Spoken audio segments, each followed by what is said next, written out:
इनार्चिङ अथवा approach grafting कसरी गरिन्छ? इनार्चिङ अथवा एप्रोच ग्राफ्टिङ धेरैजसो आँपमा गरिने कलमी विधिको प्रकार हो। यदि तपाईसँग एकदमै राम्रो जातको आँपको ठुलो बोट छ र त्यसबाट भएका हाँगाहरूलाई कलमी गरेर अन्य नयाँ बिरुवामा परिवर्तन गर्न चाहनुहुन्छ भने इनार्चिङ विधि उपयुक्त हुन्छ। यसको लागि रुट स्टक अथवा जरातिरको लागि प्रयोग गरिने जुनसुकै जातको सानो बिरुवा चाहिन्छ। माथितिरको भाग अथवा साइनको रूपमा आमा बिरुवाको हाँगा प्रयोग गरिन्छ।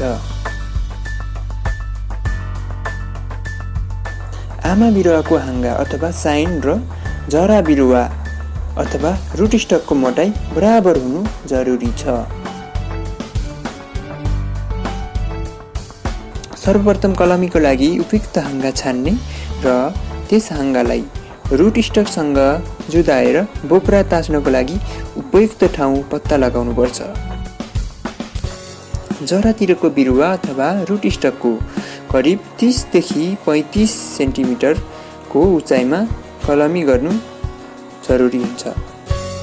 त्यसपछि साइन र रुट स्टक दुवैमा 5 सेन्टिमिटर जति लामो बोक्रा र त्यसभित्रको भाग ताच्नुपर्छ।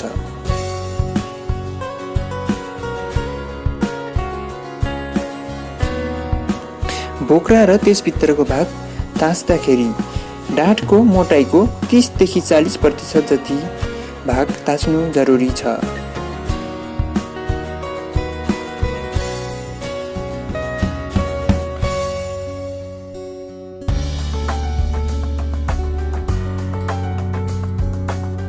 साइन र रुट स्टकको काटिएको दुवै भाग राम्रोसँग मिलाउनुपर्छ। यसरी मिलाउँदा दुवै डाँठमा भएको क्याम्बियमको भाग राम्रोसँग जोडिएको हुनुपर्छ।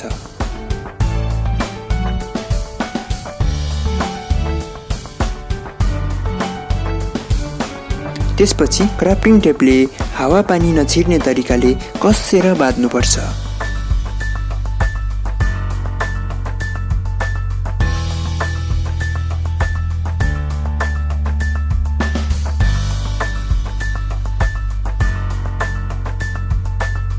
कलमी गरिएको भागभन्दा तल पलाएका पातहरू बेला बेलामा हटाइराख्नुपर्छ।